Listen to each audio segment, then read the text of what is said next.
All right, what is going on, everybody? Welcome to the final day of the second round of 2 pools to group stage. We have our final elimination match coming in here, so one of these teams will not live to see the next round in this tournament. We'll have LaaaaaN+Hearttt versus Bruh+Sitaux. It is sort of the two teams that got to this group stage that basically are assembled for this tournament. So neither LaaaaaN+Hearttt nor Bruh+Sitaux played an awful lot of games together. Bruh+Sitaux upsetting Rubenstock and Zupi in the qualifiers, beating them 3-0, getting in here, whereas LaaaaaN+Hearttt also getting through the qualifiers. They both lost their first respective sets as they are members of the fairly stacked Group C. Group C also has Tempo Storm and Suomi in it, which means that the competition is pretty tough over there.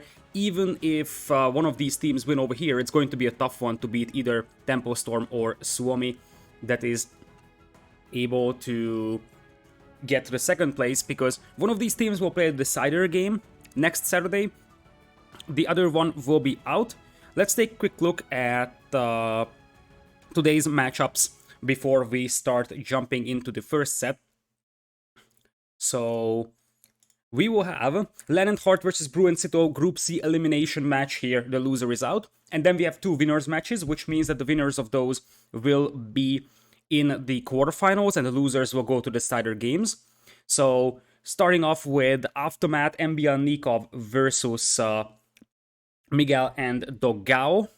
Going to be an excellent set from the second group. And then we will see the winners game as well from Group C today. Tempo Storm, Leary and Hera versus the Max and Vilas as our final set of the day.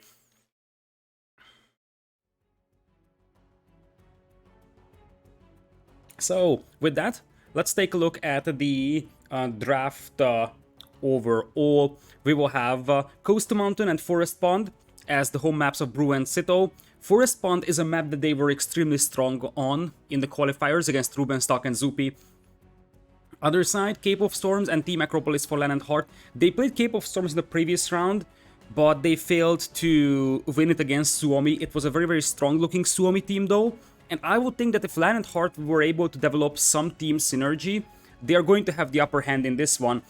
But so far, the raw skills, like individual skills, seem to be on the side of LaaaaaN+Hearttt, whereas Bruh+Sitaux actually show a little bit more team chemistry, but they're individually a tiny bit weaker players than the other team is.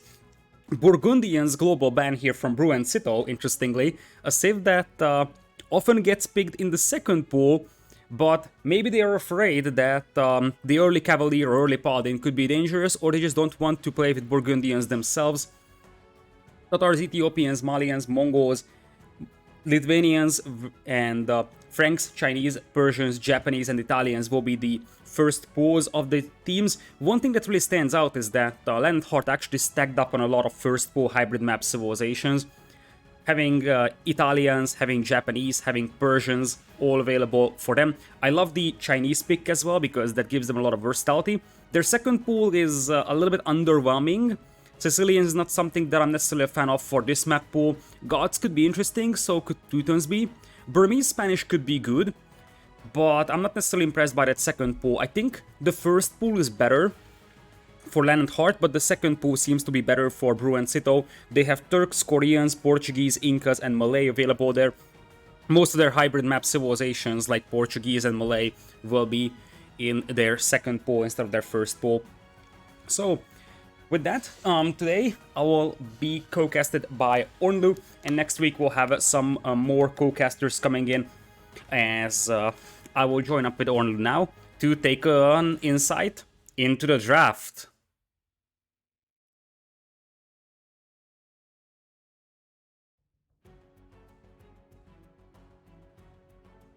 Hello there. What's up? All right, nice to see you around. So, I'm gonna get your insight right away on the draft. What are your thoughts about this one? I see some civs. I see some other civs.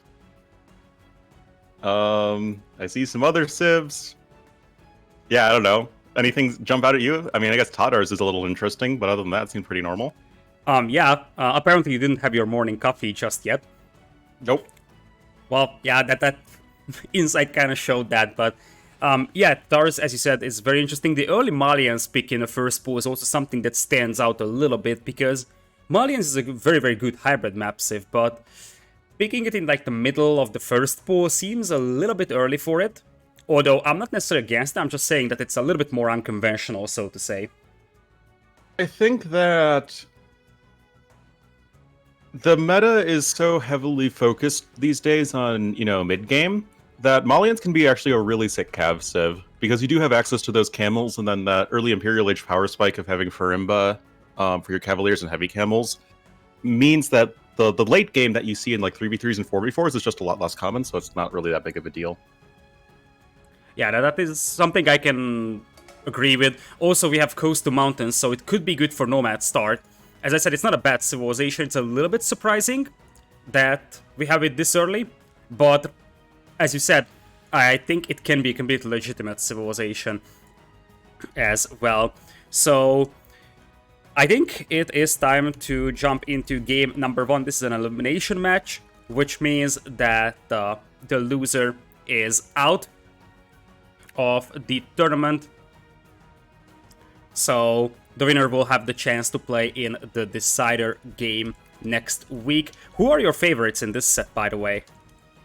It is... Who's playing? Oh yeah, Bruh+Sitaux, Heartland. Heartland, definitely. I love when you're actually starting to cast before your coffee. He's like, we have civs. Who's playing? Hey man, it's an hour earlier for me, don't judge. It's all good, mate, it's all good. Alright, I'm at 10 seconds, so whenever you're ready, we can get going. I am at 10 seconds as well. Alright, then let's do a countdown with 3, 2, 1. So let's go. Welcome everyone to game number 1 in 2 pools 2, Group C elimination match. We will have Brew with Portuguese in yellow, and Sitaux as Ethiopians in red. Right side will be LaaaN playing as Sicilians in blue, and Franks for Heart in green. I think there is a lot of things to talk about in terms of civilizations, so I'm gonna give you the stage to... Oh boy, the stage! Yeah, I think there's a lot going on here, actually. So, on the one hand, you have Sicilians and Franks, which means that you're playing Sicilians as an archer civ, which is like completely counter to how you normally play them, which is as a cavalry or infantry-ish civ. So that's going to be really weird. And then on the other hand, you have Portuguese and Ethiopians, both of... So I guess you're having Portuguese as your cav civ. So weird. Yeah, this is... Like, I'm okay with Portuguese being a cav civ. Portuguese is a very underrated cavalry civilization. He is... Like, they have the cheaper gold cost on their units, they have fully upgraded cavaliers, so... In comparison to, like, the quality of their cavalry, they are comparable to civs like Slavs, for example, or maybe even civs like Chinese. Their eco is not as strong, but still, the quality of their army is actually there. And you did say that, as I said, with the meta so heavily shifted towards like the mid-game combat, you might not even get to Paladin. Obviously, when Franks to get to Paladin, suddenly this starts to become a very troublesome situation for Portuguese. What actually surprises me more is that I think Portuguese could have been a lot better civ for like a map like Forest Pond or Cape of Storms. Or so there's so many hybrid maps in here that I would have thought that you will actually use Portuguese there. Yeah, I think that's pretty fair. Again, we're seeing this sort of interesting dichotomy that I've been talking a lot about when casting 2 pools. Is some teams going for their pool A civ as their archer civ, and then some as their cav civ. We've been pretty consistently seeing the top teams favor doing that with the archer civ. And I tend to agree with that. I feel like the meta is just so heavily focused on archers right now. So I think that already is a nice little boon for having for Bruh+Sitaux, as Ethiopians are just going to so heavily outperform Sicilians in that role. Yeah, I can agree with that, especially the way that the players actually spawn on this map. You have the right side the two archer players and the left side the two cavalry players, and while Portuguese can actually be a little bit underwhelming against Franks when it comes to scouts, as you said, the scouts combat, as we have an attempt from land to block a villager from Sito. So, as you said, the archers might be a little bit more important. I think part of that comes from the fact that most fights are decided in early to mid Castle Age. And while the scouts don't scale into Castle Age at all, and you kind of have to start making knights in early Castle, your archers, you build those numbers up consistently. So having a good archer civ in Feudal Age helps quite a bit when it comes to retaining your archer numbers for early Castle when you need them the most. Exactly. And then we get what I call the sad cavalry meta, where you just have the knights dancing back and forth, and then they're never actually attacking anything. Oh, it so feels bad, man. But yeah, I totally agree that on the left side, I feel like Franks should have the upper hand over Portuguese, but that only lasts in Feudal Age, I believe. I think from Castle Age on, the two civs are fairly even when it comes to cavalry. Obviously, Franks have a slightly better eco, but Portuguese will have cheaper gold cost. Whereas on the other side, though, Sicilians is a very underwhelming archer civ when you compare it to an S-tier archer civ like Ethiopians. Well, actually, I did a tier list, and I only put Ethiopians in A tier because I reserved S tier for Chinese, Mayans, and Britons. But, you know, they're at the top of A tier. Yeah, that's absolutely understandable. Len is doing his best to deny his opponent from pushing in deer, just using that 1 HP advantage that he has on his scout. It's interesting that you put Ethiopians into the A tier, because I said it's top A tier, but I probably would have gone for S tier myself. Especially the extra resources that you get when reaching the next stage is a very underrated bonus of Ethiopians, even in 2v2s, but especially in 1v1s.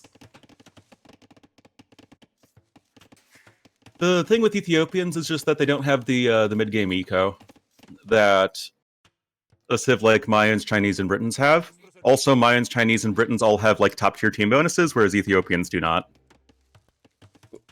Anyways, we will have a Drush coming in here from LaaaN, so is he going to try and go for a Drush FC here?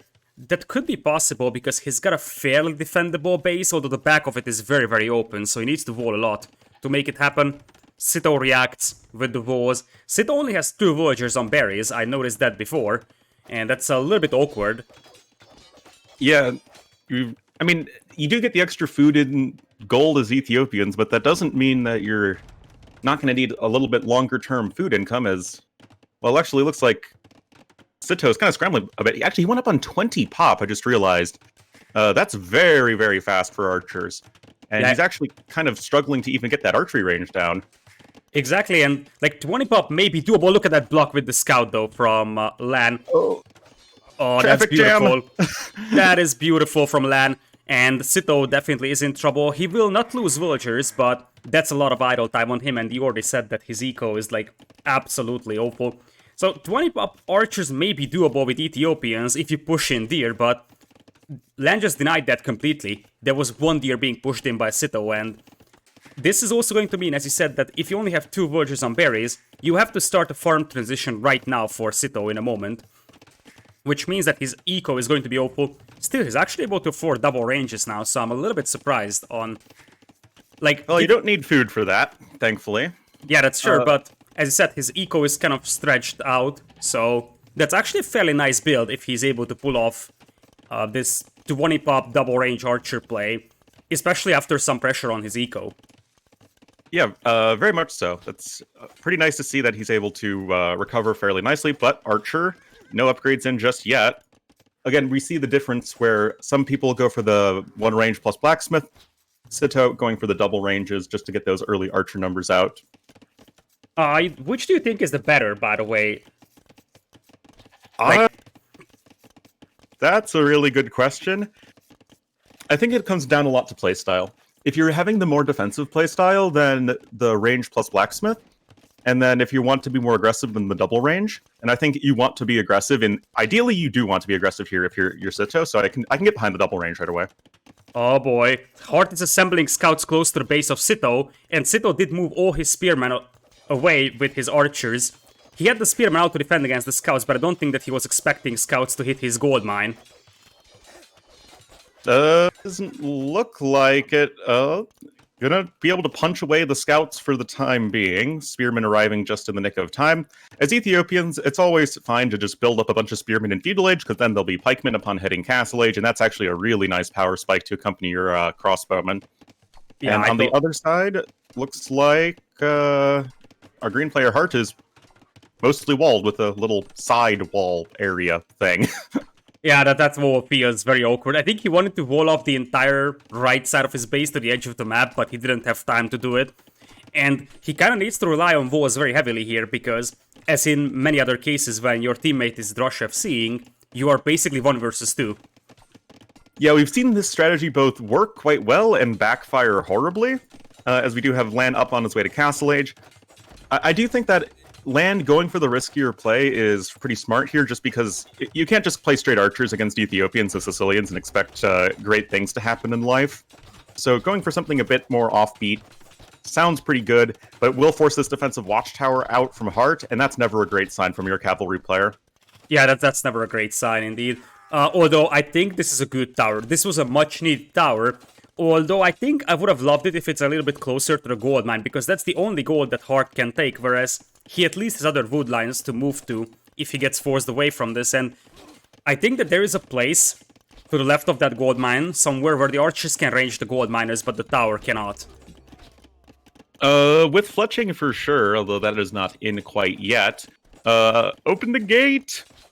Looks like the scouts are in fairly significant number, and as Franks, they do have that extra 9 HP, so Mr. Pokey Poke's coming in and poking away at the scouts of Bruh as well, but this is still going to be a very costly fight. I think it's alright for LaaaN at this point, because one thing we have to consider is that he is killing archers with scouts, and that's always value. Not necessarily the best fight ever, but he had to take it, otherwise he's in the position to lose his gold mine, and in exchange he cleaned up an army from the opponent. And LaaaN is up to Castle Age. The problem is that he's at 5 archers. Even if he grabs crossbowmen, his opponent still has 13 Ethiopian archers. Yeah, that's obviously quite strong. Then you have Sitaux, actually, who has another tower forced out of him. But what I really like from Heart is just how safe he's playing. He didn't, hesitate at all when throwing down that defensive watchtower. He made a ton of scouts in feudal age just because he knew he needed to not die. And speaking of not dying, LaaaN lost a couple of archers before they can even become crossbowmen. So that is indeed quite feels bad, man. That's actually a very, very bad scenario. Like, the Drush FC is nice, but you're kind of counting on that early 6-7 crossbows to do damage. And losing 2 archers like that hurts really badly. Like, you have 5 crossbows to use here. I love the reaction from Sitaux. Immediately upon seeing that his opponent is up to castle, he will make a defensive tower, because he knows that he will be pushed with crossbows. Yeah, but he's still super open. So the crossbows can sort of make their way over. It could be quite scary, but the crossbows are just kind of going back and forth right now, which is not really the greatest use of them, in my opinion. Ooh, even the remaining scouts are being picked off here by Sitaux. And okay, but now it's going to be still pretty awkward. Yeah, this is going to be awkward because you don't want to take this fight if you're Sitaux, but you might just commit to this and say, okay, I have Ethiopian archers working for me.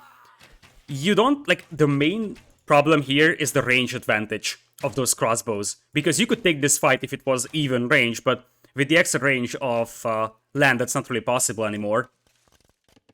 Yeah, not unless you can get, a nice jump on your opponent when they are maybe, moving in their archers and then they're not patrolling, but other than that, yeah, it could be a little bit tricky. We'll have to garrison some villagers in this watchtower, and he's actually still not up to castle age. That's pretty not good.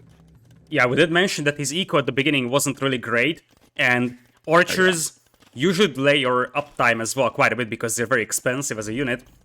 And he went for a lot of archers, he's got 19 on the field and he already lost 5 or 6 close to the base of Heart, so he went 25 archers or so. Heart actually mined stone, so he can actually drop a second PC. I like that move quite a bit. And he's gonna go for standard double stable knights. Whereas Bruh will do the exact same thing. Yep. Second TC on the way for him. Frank Eco, like you said earlier, going to be a little bit better. Heart able to squeeze out +2 defense. Actually, both players making cavalry are. And Well, as long as Sitaux isn't dying, his archer numbers are going to be really strong upon hitting Castle Age. So that could be really nice. Yeah, but he's moving out just now, and that would be an awful decision, because now there are knights over there with +2 defense, and there's also crossbows chasing him. That could actually be a fatal decision for Sitaux.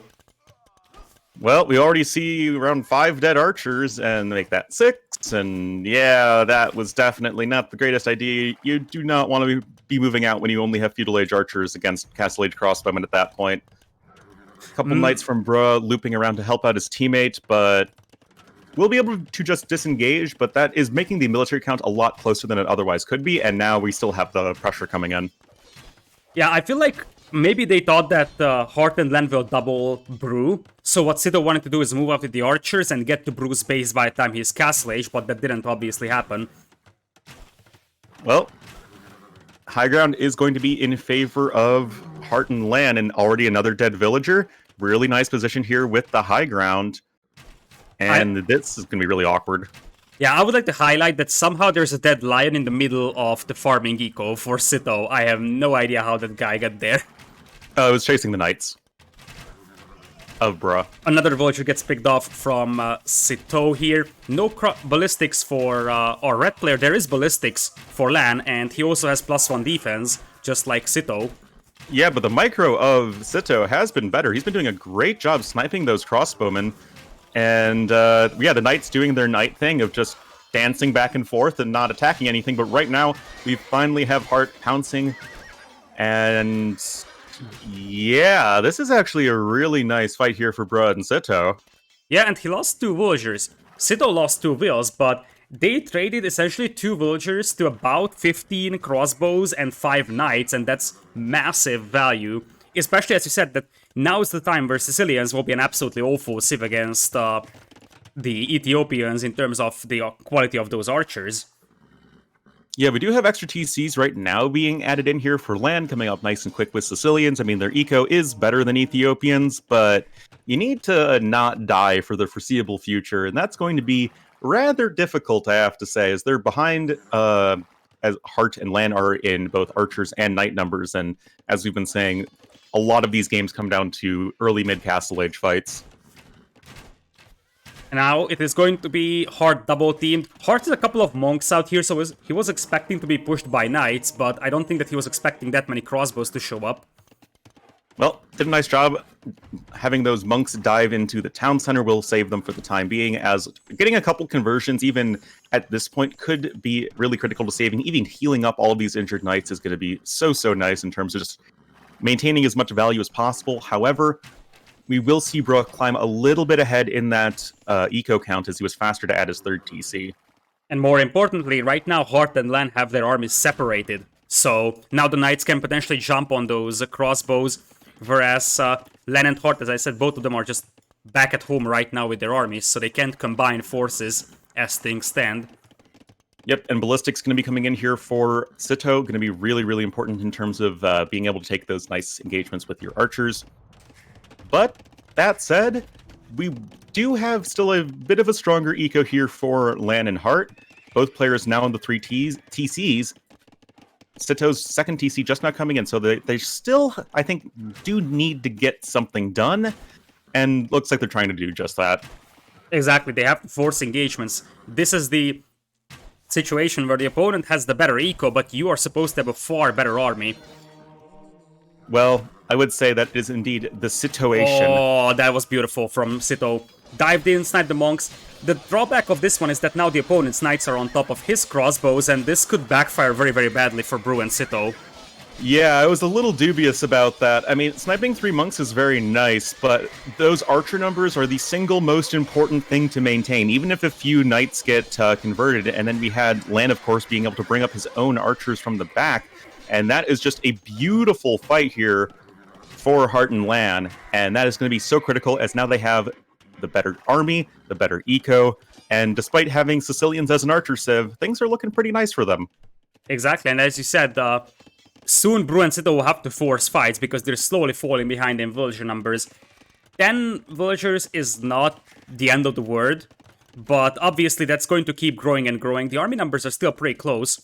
but that wasn't an ideal fight by any means for Bruh+Sitaux. Looks like we have a sneaky batch of crossbows coming in here for Sitaux. He could hit the back of that wood line. That could certainly be quite nice, but now looks like LaaaaaN+Hearttt going to be moving out maybe in the direction of Bruh, who has done a very good job maintaining very strong knight numbers. He is at 16 to 9. So that's going to be very nice, but is going to have to retreat without the support of his teammate, who, like you were saying, was trying to go for a little bit of a sneaky counterattack. Doesn't seem like it's getting a whole lot done so far, though. Yeah, it was a little bit underwhelming because I think he just patrolled in there or just sent the crossbows there. So the crossbows select different targets instead of like manually focusing down vills. So a lot of villagers were damaged, but none of them were killed other than one on the far right. But look at that, it's 5 stables for Bruh. He wants to capitalize on those cheaper knights, and he also has +1 attack, but as you said, it's basically 2 versus 1 right now, and those crossbows helping quite a bit here for LaaaN. Yeah, not having Thumb Ring, not that big of a deal when you're fighting 2v1. Iron Casting's also on the way, and going for this very heavy Castlage knight play with Portuguese makes sense. It's really going to be the only thing you have going for you over Franks as a cavalry civ, at least before Franks can get Chivalry in, since we saw Hart go for the 4th TC, and we know he's a boomer, he likes going up to Paladins, so that's going to be his ideal game plan.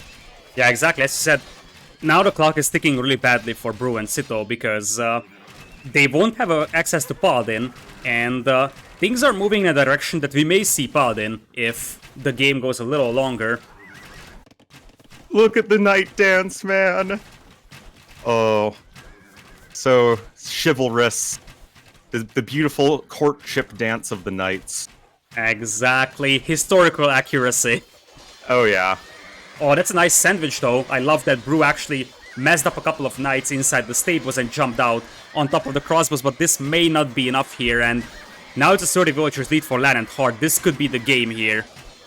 It is a very significant eco advantage, and that means that this fight, which appears to be more or less even as we see a bunch of reinforcements coming in here for Sitaux, even is not what you need right now if you're Bruh+Sitaux. You need to be getting decisive wins, and that is, well, not the case at all. Yeah, now it looks like Bruh+Sitaux got a better fight out here at the end. I actually thought that it's gonna be better for Hearttt and LaaaN, but apparently reinforcements came in quite nicely for Bruh. But behind this one, there's already 4 TCs for Hearttt, and he's dropping a defensive castle, which will result in Chivalry, which is a massive, massive advantage for Franks over Portuguese. Indeed, some nice quick balls coming in as well. A few villagers could die here in the process, but you're at 117 vills right now if you're Hearttt. You can afford to lose 4 or 5, and the castle coming up is just going to be the most important thing.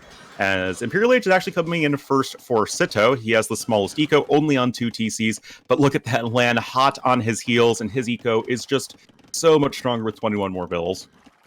Exactly, and there is no thumb ring for them. I don't think there is thumb ring in for Sitaux either. Like, their hope can be that Ethiopian crossbows or Ethiopian arms with thumb ring will save the day, because those will be like light years better than LaaaN's. But on the other hand, LaaaN can actually have the numbers advantage because he just has a better eco to supplement more numbers.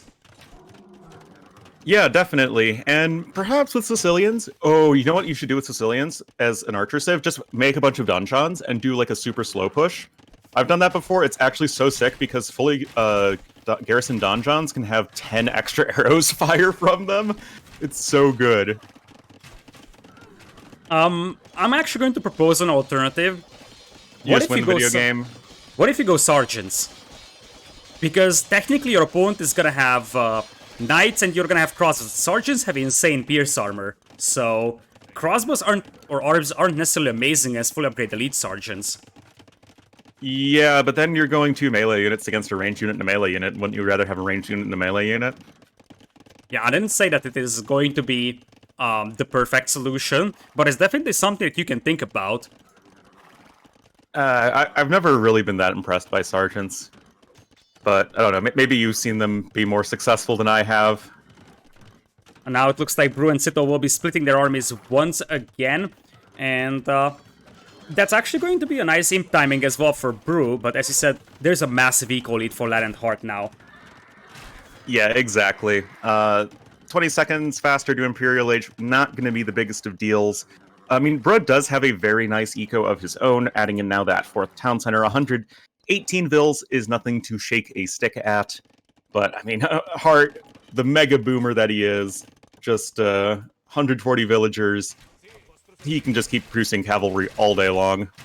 Now here's the deal, those are going to be Ethiopian arms with Thumb Ring in a moment, and this could be a disaster for LaaaN if he gets his crossbows surrounded here. Indeed.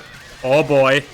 That is an awful fight for Bruh+Sitaux. Or, no, it's actually a great fight for them, and awful fight for the opposing team. Exactly, that's going to be the case. Imp not quite in yet here for our green player. Oh, and that is a Castle of Doubt. Could they have hit that perfect timing? We saw VNS try to do that yesterday. Like, they were almost successful against Gamer Legion. But 82 military to 35 right now. There's like a 40 villager difference, but you need to not be dying right now. And yeah, turns out just having a bajillion arbalests as Ethiopians is really good. Yeah, look at that. Like, there's gonna be Cavalier in for Heartt with +4 defense, but he's at 9 knights, and the opponent is gonna have Cavalier as well. And it's still 65 Ethiopian arbs versus an underwhelming number of 21 Sicilian arbs.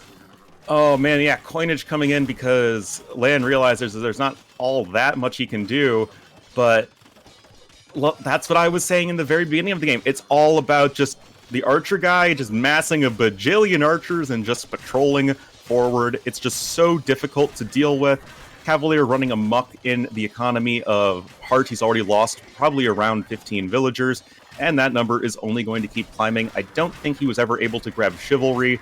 That would have been really nice to pick up, but right now you're looking at less than half the army right now for LaaaN and Heartt. And it's also worth pointing out that like half of the farming eco for Heartt is gone. He's got 27 on food, which means no paladin. And if there is no paladin, Portuguese are actually better at just spamming Cavalier than Franks are. And look at those machine gunner Ethiopian arbs. We're looking at around a 40% faster fire rate for them with thumb ring plus Ethiopian bonus versus no thumb ring. That's pretty painful. That's very, very painful, as you said. And now the ecos are dead even, and Heartt is just collapsing under the pressure of all those arbs in his face. There is already a castle up on the left for Bruh coming in with Trebs. There is going to be arbs moving on the right side to intercept villagers from LaaaN. This is looking really good, and Bruh+Sitaux are already setting up trade, whereas Heartt and LaaaN are nowhere close to that. Yeah, they're just not going to not quite be able to do that. There's a castle in here for blue, but man, it was just a perfect timing right as their opponents, they were like 40 villagers behind, but they hit that perfect timing. Paladin was squeezed out here for Heartt, so that's honestly really impressive, as is Chivalry. Very nicely done there. He's still at 113 villagers, and, well, LaaaN's still at a pretty good vill number himself. They just need to, again, survive a little bit longer, but then, like, into what? I mean, Paladins, I guess, but I feel like bad. The problem is that if it's only Paladins, and let's say it is a Sling and Paladins, you can even think about Halberdiers for either of these players, and I feel like there's 28 Cavaliers on the field, but Paladin is still a minute away, and there's comparable Cavalier numbers on the other side, but 68 arbs will help quite a bit when it comes to dealing with those Paladins. Yeah, of course, Ethiopian arbs can be a bit better against Paladins. I mean, arbs in general are not very good against Paladins, but if you have enough of them, you can make it work. What is that? 8 ranges for Sitaux? That is exactly what you want. You just want just hitting that A key or whatever your hotkey is, making as many archers as possible. And 17 seconds away, banking coming in. You can see that LaaaN just going full sling mode. It's how his teammate was able to afford those very expensive upgrades. Oh, but the fight just about to start. That's a good fight for Heartt. That's a very, very good fight.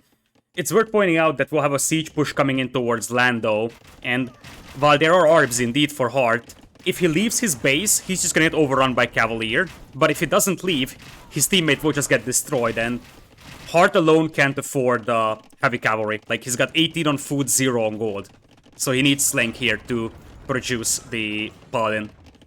Yeah, he also doesn't have Blast Furnace, which is a little disappointing. Oh wow, that is a lot of dead villagers on a wood line right there for LaaaN.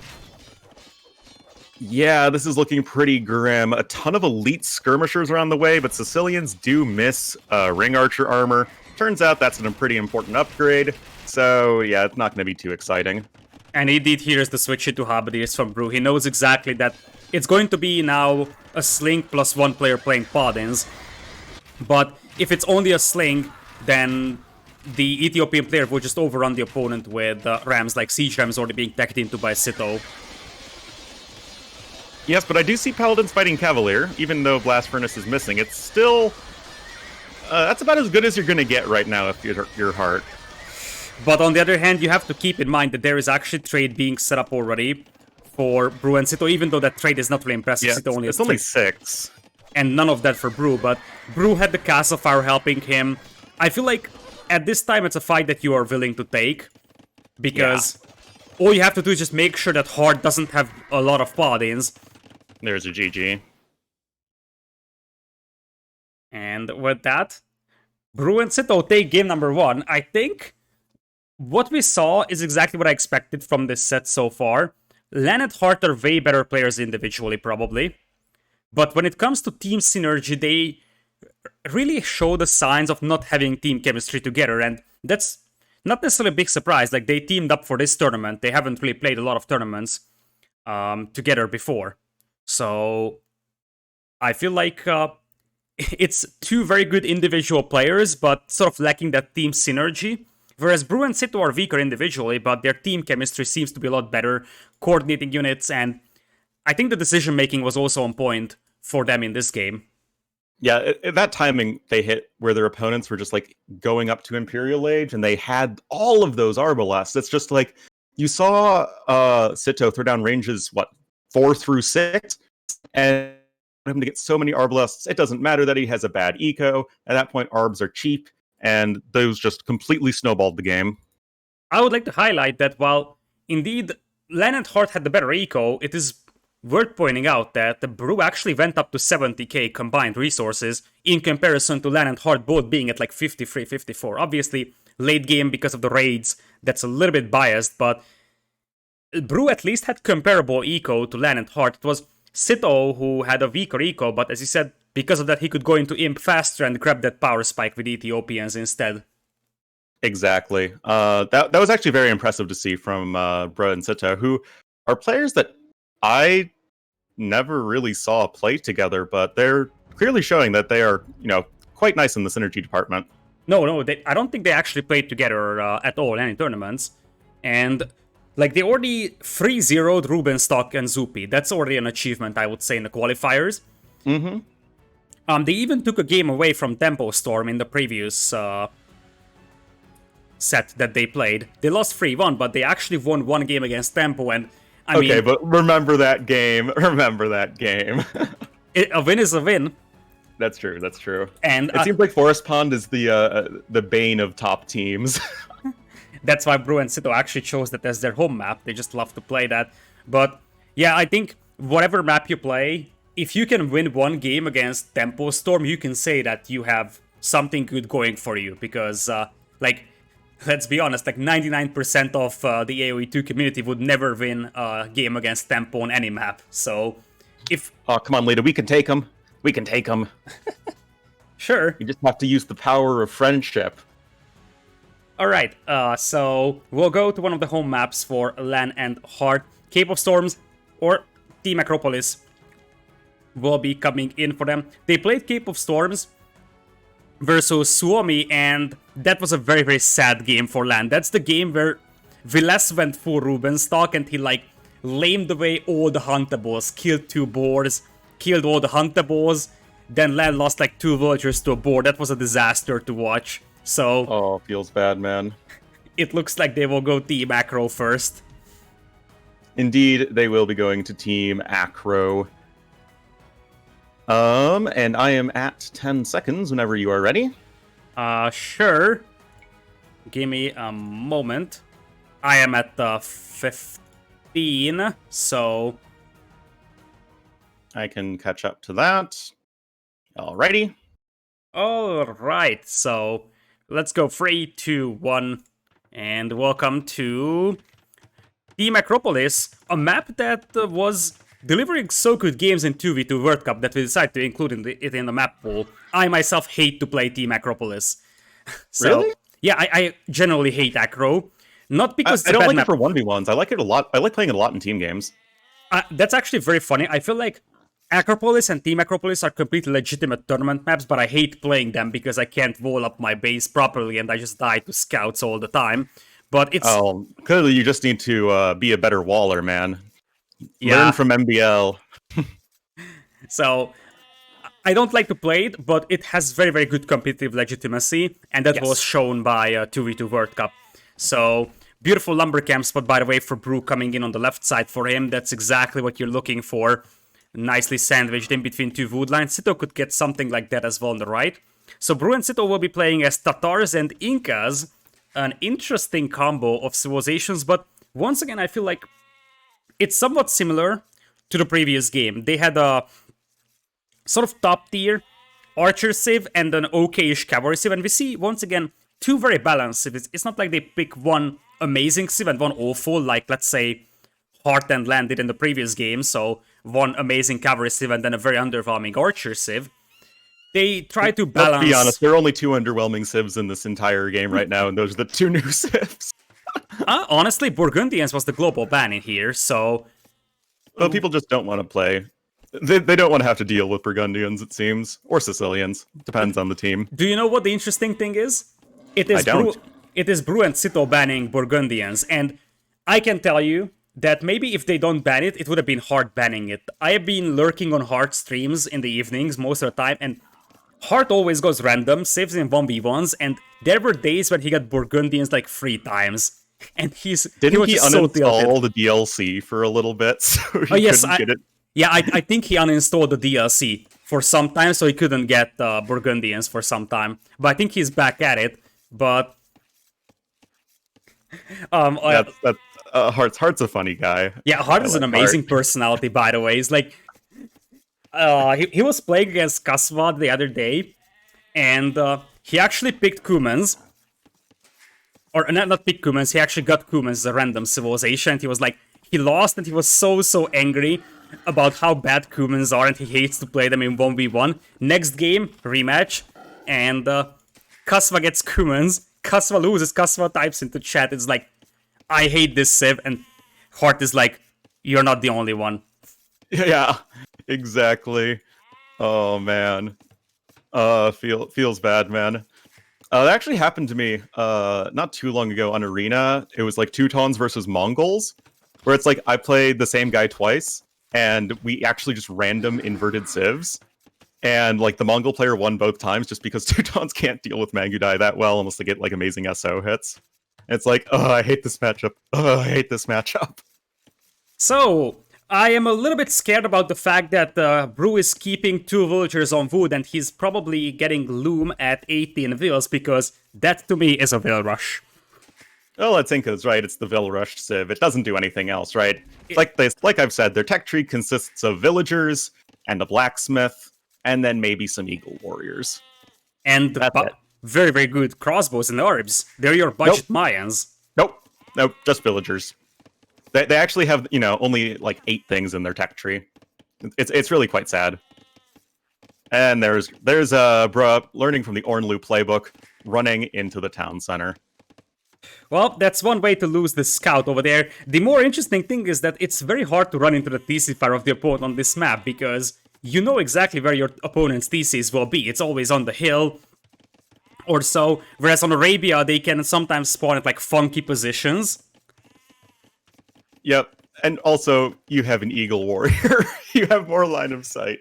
I know it's not as good as AOC, but it's still pretty good. So, it looks like neither Sitaux nor Bruh will wall. The thing I don't necessarily like here is that, like, you are 1 game ahead. Do you feel the need to actually go for sort of a YOLO or all-in strategy like a Veil Rush? I think it might have to do with the civs that they have. Maybe they think that the civs of Heresy, or not Heresy, Heresy LaaaN, Heart and LaaaN are better, because I think they're a lot better for Team Acropolis. I mean, Chinese, going to be amazing late game archer civ, Spanish, you can go conquistadors, and then you have paladins, and then bombard towers, and trade. Yeah, I have to heavily favor that. Yeah, it's totally true. We didn't actually look at those civs, but indeed, if you just look at the civ matchups, if they would play it standard, it would be rough, because Chinese are a better archer civ than Incas are, and Spanish are like light years ahead in terms of cavalry quality compared to Tatars. Indeed, indeed. But something that we've been seeing on this map pretty consistently is teams foregoing the fast castle approach. Maybe in like a larger team game, like a 3v3 or a 4v4, but everyone's always been going a fast feudal age, and that is going to go to the benefit here of Heart and LaaaN, because they are about to be on the receiving end of lots of Inca villagers. Stable's already up here for LaaaN. Heart adding in the archery range. They at least have everything set up as well as they can so far. Yeah, I think this is actually looking pretty decent so far in terms of defense for Heart and LaaaN, because they're slowing down that Veil Rush, although as I'm saying that is going to be Palisade Wall Foundations. Another tower comes in, counter-towered. But if LaaaN can get to like 3 or 4 scouts, especially accompanied by a couple of archers from Heart, they should have no trouble cleaning this one up, and every time you're fighting with soldiers against villagers, that's a good situation for you, I think. Indeed. We do have +1 defense in here for Bruh, though, and that's going to be quite good. Also worth mentioning is that they switched Bruh and Sitaux, so Sitaux now has the Cav Civ and Bruh the Archer Civ, or at least the closest approximations that we can have here. But, So yeah. it looks like LaaaN is actually going to send his scouts forward, potentially. Scouts are coming in here for Sitaux as well, as the two scouts trade off against each other. Obviously, as you said, the civilizations are better for LaaaN and Heart, especially Chinese eco is going to help. Even the Spanish benefiting from the Chinese team bonus with farms helps quite a bit. So they just have to play defensive, and that is it. I mean, but come on, you have the Inca team bonus if you're Bruh and Sitaux. I mean, what are you even going to do against that? I mean, like Spanish, like, oh, okay, we can build our buildings 30% faster. And then, you know, Incas come along, it's like, we can build our farms even faster. The famous and well-renowned Inca farm building speed bonus. Alright. Oh, feels bad, man. I think Heart's defense here is actually very, very good. The best way to defend against a Veil Rush is just going for towers, because Inca towers are nothing special compared to other towers. Well, they are cheaper a little bit, but in reality, when it comes to tower versus tower fight, that's dead even. No fletching on either side, which could be important. Just like a villager being picked off from Sitaux, who also didn't find 2 of his sheep, with a little bit of a sloppy scouting for him. Well, he is Tatar, so it's, you know, at least not as bad of a situation, but not really what you want. Is now taking some deer, guarded by a spearman, but it's definitely not going as well as you would want if you are Bruh and Sitaux. They are 4 villagers behind. They're behind in military, although Inca villagers are more or less military. But the Vil Rush isn't really getting anything done just yet. Yeah, exactly. The defense is very, very nice from Heart, although Heart is not on gold in exchange, and that means he doesn't have archers for him, and he's also open from the right side, so scouts could come in from Sitaux, although some of them actually get intercepted, and oh, look at that. Heart is sneaking out villagers for another gold mine. I wonder if Sitaux sees that. Yeah, I was paying attention to that. That would be very bad if those villagers were picked off. But speaking of villagers getting picked off, looks like we will have Sitaux finding a little bit of revenge, taking 1 villager of Heart. And I guess the vill count is more or less even, so it's, I guess, all right so far. Yeah, and now Heart lost his defensive tower. Heart is now on stone, so you will be able to go for another defensive tower in a moment. But look at all those scouts from LaaaN. That actually starts to become a scary group of scouts, because they can potentially jump spearmen as well. Picos are out for Sitaux. So. Uh-oh, Lita. We have a situation here. The Tower of Heart went down. That is not at all what you want. Exactly. I didn't mention that already, that it went down. But he's got another gold mine on the right side, so I think he's actually all good. Well, the stable of LaaaN is going to go down, and we can just see Bruh able to rotate to the left. And this is going to be really uncomfortable to defend. Spanish building bonus actually comes in clutch here for LaaaN, because he's able to counter tower this one very nicely. That would prevent the stable from going down as well. Yeah, definitely don't want the stable to go down. Faster building Spanish villagers combining with a rather stuck tower. Going to be quite nice. But yeah. Turns out nothing too bad, and forcing the Spanish player to go over to stone is like, oh no, now I can build a castle and go conquistadors. Whatever shall I do? Exactly, and look at the resources for LaaaN. He's also going to intercept some villagers on Bruh+Sitaux, obviously. Raiding is harder when the Inca villagers have the extra defense, but still, that doesn't prevent scouts from killing them, and if we get Castle Age in for LaaaN, he's just gonna go Conquistadors, as you said, even though he needs to add more villagers on stone for that. Oh, this is so brutal, as that's like, what, 3-4 villagers going down already? And that number is only going to be climbing, as that is not a complete wall. And there is no defense back at home. That's the drawback of the Wheel Rush. You don't have a barracks to make spearmen whatsoever. Like, you have to ask Sitaux to send his own spearmen here. Although the scouts from Sitaux are also going to hit the base of LaaaN, but LaaaN at least has defensive spearmen. Yes, but the towers do continue coming forward. That's, we actually have archers out here for Hart, but he's not garrisoning them in the tower. It's something that we saw Winchester do, and we see him do all the time, and I'm a really big fan of that. But looks like maybe Hart trying to loop around a little bit. Oh no, that is a disaster for Sitaux. He killed one villager, but lost all his scouts, and I'm not sure if that's actually worth it in this situation. Probably not, especially since we have LaaaN up on the way to Castle Age. And, uh-oh. This is looking really grim for Sitaux and Bro, especially considering that Hart is able to send forth 3 archers, and there's absolutely nothing that Sitaux can do against archers and scouts pushing their bases. Not unless you can squeeze out another defensive tower, but that's really about it. Fun fact, by the way, villagers have a set attack rate of 5 when garrisoned in a tower, so even if you have Inca villager bonus or Supremacy villagers, they're always going to add the same amount of damage, which is 5. Over an attack rate of 2 seconds, so same as a crossbowman. And Bloodline's coming in here for LaaaN. He's double stables. He will most likely just go Knights, and usually the Knights are the end of an Inca Veil Rush. So, probably we'll just see a Siege Workshop from LaaaN. He's rushing up a Blacksmith just now for that. And then he will make a couple of Knights. I would think you just make Knights, send them forward, and you make Mangonels to clean this one up. I might even go Knight Ram. Just clean it up even faster. Yeah, especially with your scouts still doing the work inside the opponent's base really well. Yeah, no blacksmith upgrades other than, well, just bloodlines, but that doesn't matter. You're doing work. You have actually a 1 villager loss behind, but that'll come back once some more TCs are added in here for LaaaN. And this is just rather painful. Yeah, exactly. Like, 33 villagers is nothing to be happy about for Brew, especially because he's got 5 forward villagers that will have little chance of getting home alive, so it's just a matter of when you lose them here. Yeah, but, you know, once Castle Age comes in, we could see Guard Tower added. Yeah, that could be something, because it could be an option, honestly.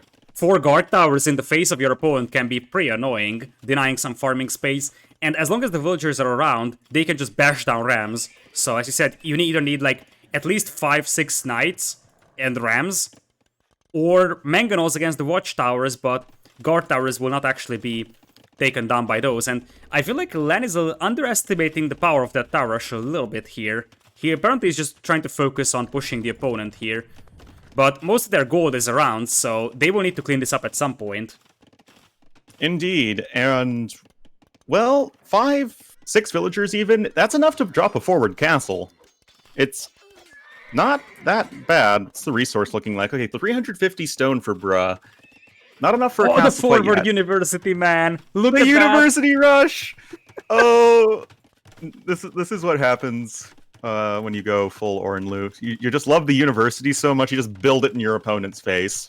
Oh, man. And indeed, that's gonna be guard towers, and as you said, if you actually go for guard towers and secure position, as he loses 1 villager making that forward university, you can drop an Inca castle as well. The Inca castles are cheaper, so you don't even need 650 stone. It's something like 558 or so. Yeah, something like that. I know a lot about Inca castles because I might have been playing a lot of Inca Veil Rush in the past. Oh, I know. You're forever tainted. No, I actually stopped doing it. Like, now you can wash your hands, but, you know, the scars remain.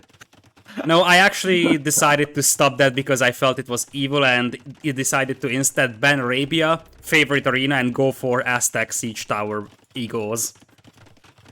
Oh yeah, that's what happens when you play too much with T-West. Oh, but that's a disaster for Brew. He's moving out with the vultures at the wrong time, and now it's 3 crossbows that will, or at least they should be able to pick those off, but with no ballistics and no unit control for Heart, that's not gonna happen. And the defensive castle for Heart should be good to clean all of these up. As you said, there is guard tower in, but... Oh, the monastery's up for herbal medicine, I'm sure. No, that's not gonna work. So... Campbell is being added here by Sitaux, but as you said, it's 34 army against 8, and LaaaaaN and Heartt also have the better eco. So, unless those camels that are just about to raid Heart's eco will do a lot of damage, this looks really, really grim for Bruh+Sitaux, because they just don't have the army comp out on the field right now. Yeah, like, a couple vills will go down, but you can even have Heart switching into Chukonu at this point, and yeah, that's not going to be something you're going to have a fun time dealing with. Oh, bro trying to add in towers for his teammate? That doesn't really feel that great in this situation. Yeah, but he can't do much. Like, he's got no army. He's at 37 eco, by far the weakest in the game. Heart is also only at 42, but he's adding PC number 2. He's got a castle up and he's Chinese, so... That's not as bad as Incas with 37 villagers. Yeah, that's pretty rough. At least he is in Castle Age. He can add extra town center. But he just doesn't have any army to contribute. I guess he has 1 monk and 1 mangonel on the way, but not that great. Yeah, it looks like he wants to do a monk and siege push on LaaaN, which could actually be dangerous if LaaaN and Heart aren't able to use that army that they have very well. They should be able to, because that's a decent amount of crossbows and knights, but theoretically, if Brew is able to put pressure on LaaaN and LaaaN is distracted, then Sitaux might have a completely untouched boom, and Sitaux's eco is just as good as the eco of LaaaN. Indeed, indeed. But it feels like Tataras aren't going to have as much to do, and this forward getting cleaned up. I mean, Heart is just in such a better position compared to Bruh that it's kind of hard to compare. You're right, and Monk's getting picked off. Nice unit control over there by Heart. And Brew is doing his best with that mangonel, but eventually, I think at this point you just prioritize picking off the villagers, because you can clean up the mangonels later, but cleaning up the villagers is what matters, and that happens now. Yep. And Mango goes down, Scorpion will go down momentarily. And we're looking at 27 military to 5. And around a 20 villager lead. Indeed, that 30 army versus 4 is probably scarier, especially now that Sitaux is going to lose his stable. He might even lose the blacksmith, which is annoying because it's not like he has good upgrades for his cavalry. It's only +1/+1, and he's going camels against a player that is gonna have Chukonus and the castles up as well for LaaaN, destroying the famous forward university and the towers as well. Ripperino, Bruh+Chino. Yeah, this isn't getting any better for Sitaux and Brew, and I honestly don't really know what they think they can accomplish in this game. I mean, you have a player at 37 bills and no army. And you also have a massive civic disadvantage in late game, something to add. Like, yeah. We are soon talking about a fully boomed Spanish player with like 90 to 100 villagers, and even though he probably won't be able to afford Paladin, I mean, he's getting close to Imperial. He could go and get Cavalier, and indeed that's the plan for him. Another tower coming in here for Brew to deny gold mines, but I feel like that's just trying to salvage something out of what is basically a lost game for them. Yes. Yeah, pretty much. Not really gonna get a whole lot done. Honestly, you can just bring the villagers forward and punch down the tower. It's not like guard towers really last that much longer compared to watchtowers against villagers at this point. Knights, well, I guess the quick walls will come in. Yeah, you can just go to another gold mine. Yeah, you are probably right, especially now that the tower rushes have been cleaned up, so they can just go back to the original gold mine. There is not a lot more gold on the left side, other than, I think, 1 deposit. But Heart is also getting enough stone for a second castle, so I'm not sure where he's going to drop it, but given the military advantage, they might just decide to go for a very aggressive forward castle. That could very much be an option, and I think a pretty good one, because yes, you have the better late game civs, but you don't want to drag it on if you don't have to, because then you could potentially let your opponents come back. So just use your big advantage, win the game, and then go to your opponent's home map. Yeah, exactly. You don't want to drag it out. It looks like we're gonna have LaaaN tech into light cap, so he's a little bit concerned that he might be low on gold. Still, massive eco lead, massive army lead as well, although that's a bit of a cleanup on the crossbows by Sitaux. But we are having a slow transition to Chukonu here by Heart. He can easily afford a castle now, but I think he's just waiting for the opportunity. And I think he will just castle drop this forward TC from Sitaux. Yep, seems like a good idea to me. Chukonu going to be marching on in, even able to deal with villagers on invisible farms.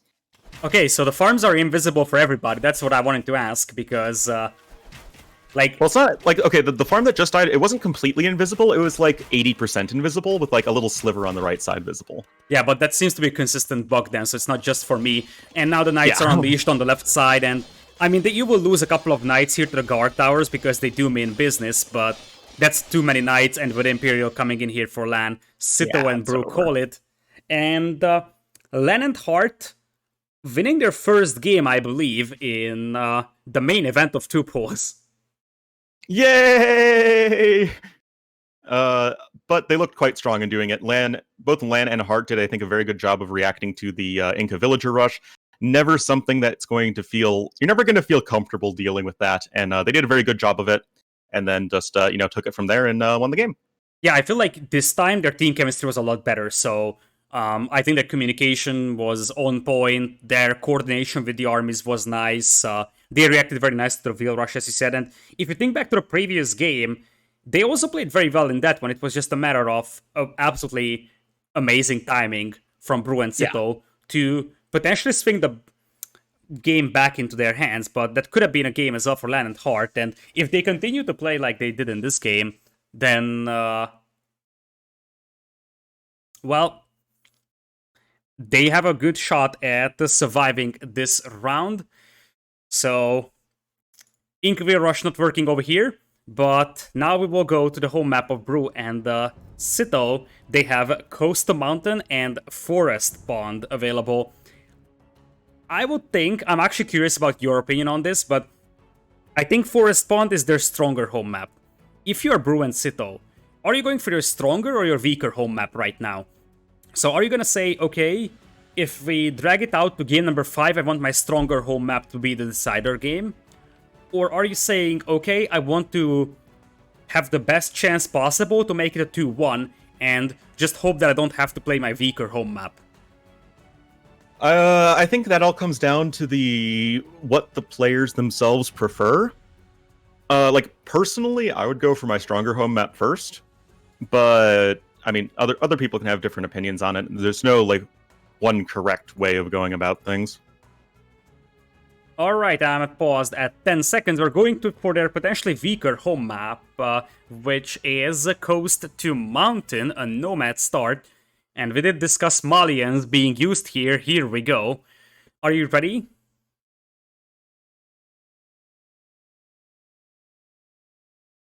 We may have lost Ornlu. Yes, we apparently lost Ornlu. So, he will be back probably in a moment or so. So, I would say that let's get going with this, and then Ornlu is going to signal back when he's back. So, let's go.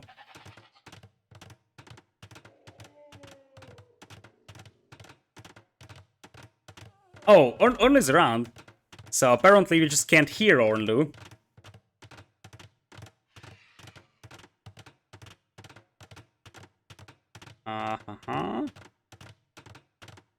Let's try it now. Hello. Okay, you're back.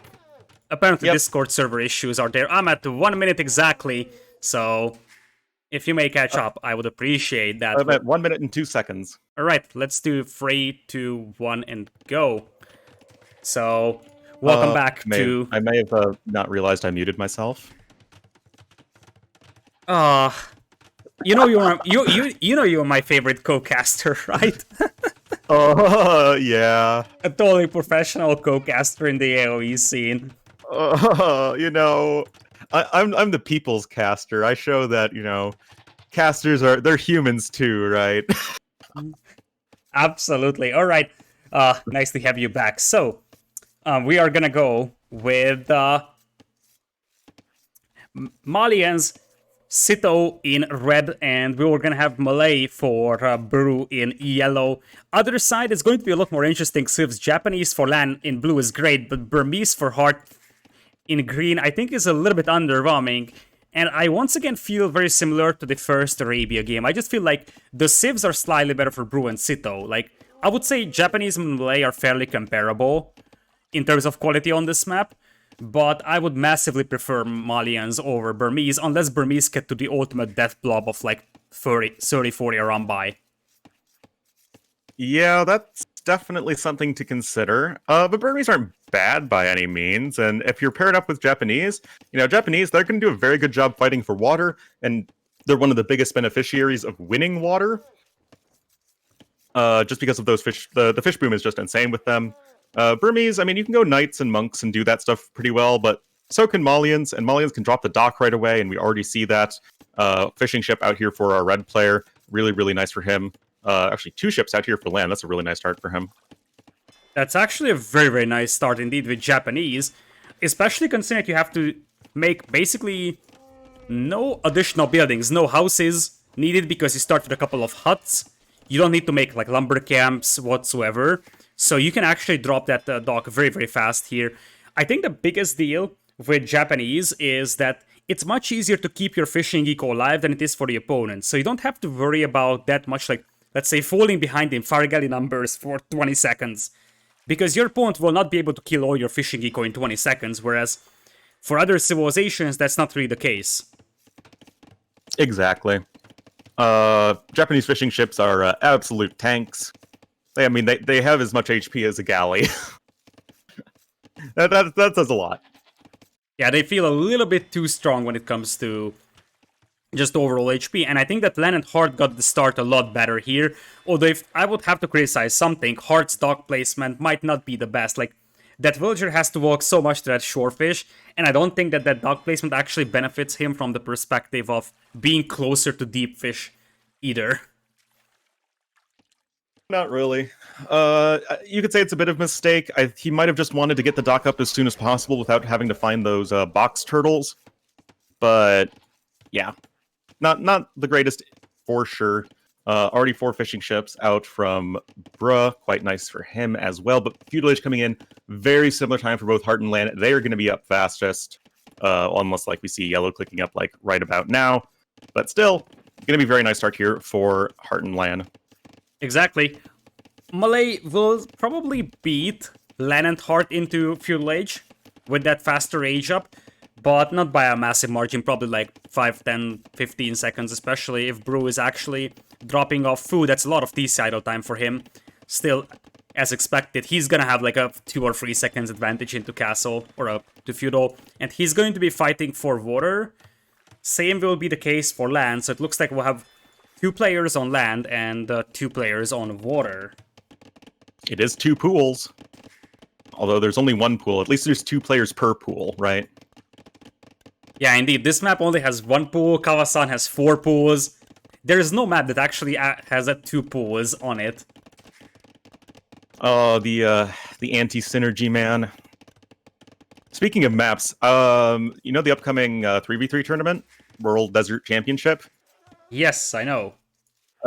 Quick shout out to that. I did the map judging for like the map contest yesterday. There are a lot of really good map submissions for that, so we could be seeing some fun new team game maps in the near future. Yeah, I actually looked at the submissions, but I didn't have time to dig myself very, very deep into that.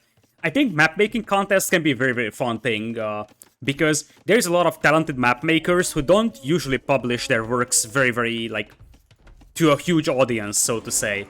And that was the case with, like, the 2 pools map making contest 2 years ago.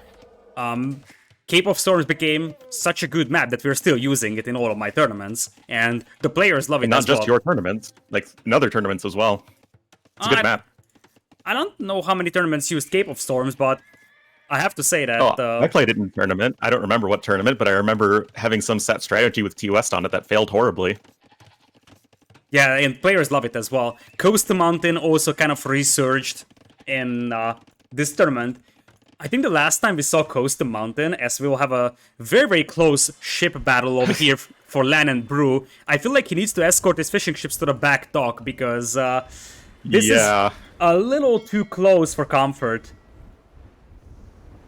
Yeah, that is definitely a little too close to comfort. Demo ships coming in for both players here. That's a solid demo ship hit. Oh, those guys are cornered!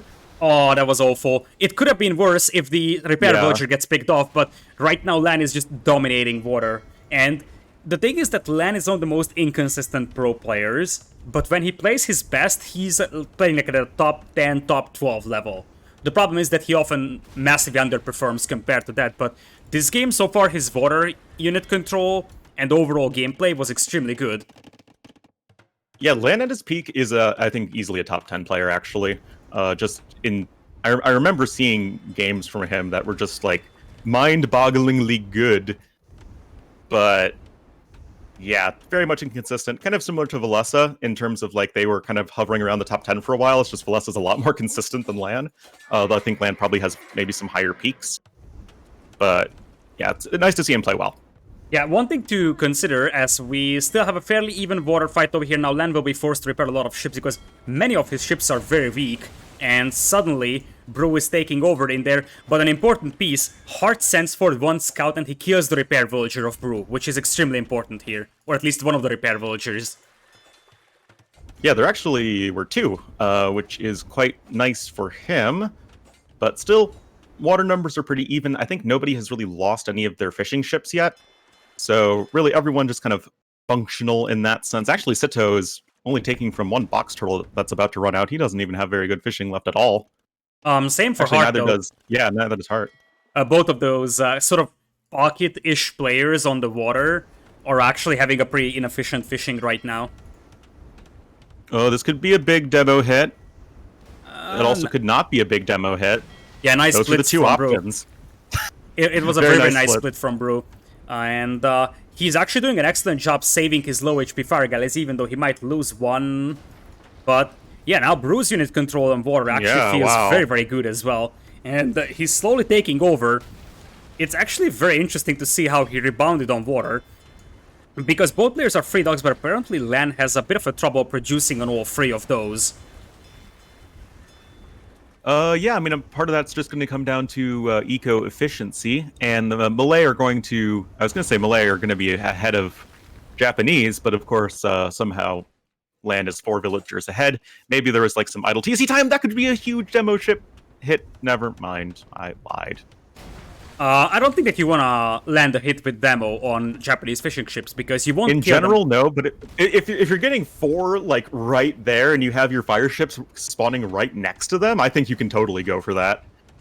Yeah, I feel like you are right about that. I just feel that you want to prioritize taking down the opponent's combat ships versus the demos, and if you take them down, you will still be able to melt the opponent's fishing eco. But as you said, there is a massive eco lead for Heartt and LaaaN, especially Bruh's villager count is looking very underwhelming, which is attributed to the fact that he has 3 minutes of TC idle time. So this actual very, very good water engagement for him and unit control comes at a huge price. 3 minutes TC idle time is enormous.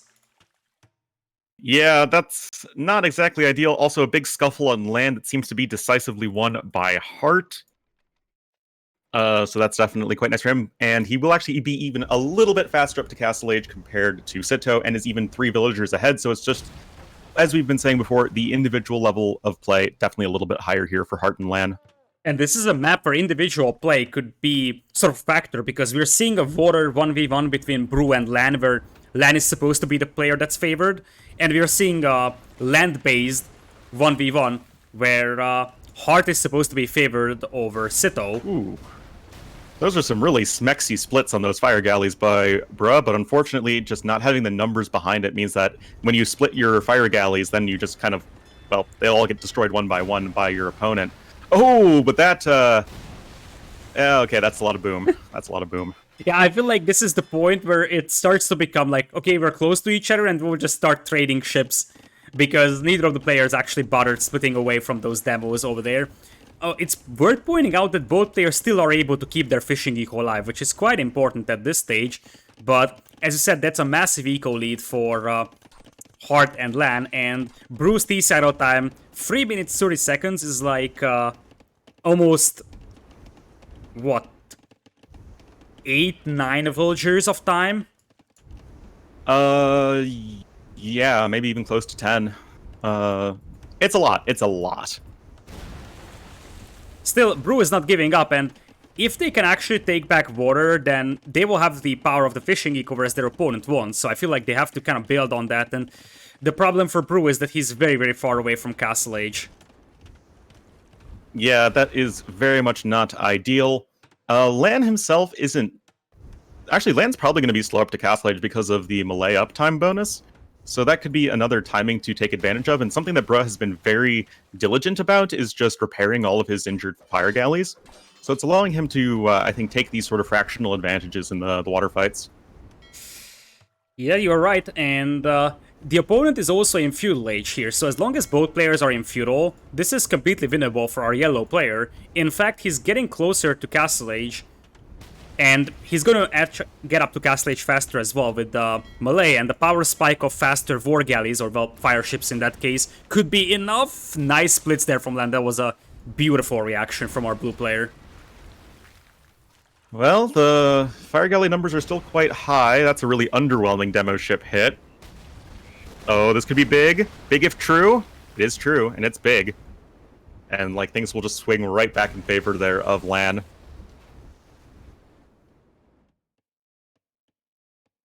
Still, at this point, it is 4 fire galleys versus just 1 fire galley from the opponent, and this is what I was talking about. Japanese don't have to worry that much about, like, falling behind, like, for 20 seconds in fire galley numbers, because they can keep their fishing eco alive so easily, but if other ships fall behind, they will just lose their fishing eco immediately. Now, it's worth pointing out that this is the time of the day where Burmese will somewhat struggle against Malians, because Malians have the versatility of camels, and it looks like Castle Age will be same timing for Brew and LaaaN, but Brew obviously is going to get to Castle Age faster with melee then. Big scuffle here. The upgrades on the camels are superior to those of the knights, but having all of those spearmen, even Burmese spearmen getting a nice little bonus there, that actually is enough to turn the tide, and going to be forcing our red player back. And Heart, rather, also having a stronger eco than his counterpart. Yeah, indeed, Heart is on second TC right now. Sitaux is also on 2 TCs, but that's a nice 6 vouchers lead from Heart. Mostly coming from fishing eco, because Sitaux lost his fish. Although Heart has 5 idle fishing ships right now. He, for whatever reason, I think he just sent them here to the right side to look for deep fish, but he forgot to send them to actually work. Yep, I think that is a pretty good guess. Third TC actually coming in for both of the cavalry-making players. But yeah, very important win there for LaaaN. Able to take water. Maybe we can see Bruh fight back, but not even that. Wow. Not even queuing up anything at the dock, so Bruh's going to be going for something completely different. Yeah, he's adding a second TC here. They might just go for a land-based boom, because Sitaux is 4 on stone, and I don't feel like Jberos is the way to go, so that probably will be just for additional town centers over here. And oh, that is a disaster though for Heart. That is a disaster. Gonna lose several villagers for sure. Is able to save the one villager. Nope. Oh. What? What? What? Why did the villagers stop building, and why did the camels not kill that foundation? Oh, that was a disaster for both sides, I have to say, because Sitaux could have stopped this. Still, knights are being sent in to deal with the camels. It's not a good fight for LaaaN, or for Heart, but he's gonna have to take it. Spearman now coming in alongside the monks, and TC at least goes up for Heart, but now the villager count is in the favor of Sitaux. Yep, a little bit of a lead for him in that regard. Third TC now coming in here for yellow. Second TC coming in for blue. But having all of those Japanese fishing ships, man. Gillnet's coming in as well. That's going to be pretty sick here for LaaaN. And indeed, if you go for like a land-based boom, it's nice and everything, but Japanese fishing ships will actually mean business, and you will probably not have that much greater eco. It's already 61 eco for LaaaN and only 46 for Brew. That is looking... That is massive. That is looking really rough. I mean, you could still think about something like an early Imperial with like 15-20 arbs to try and snowball the game with like an imp power spike, just like we saw the Arabia game.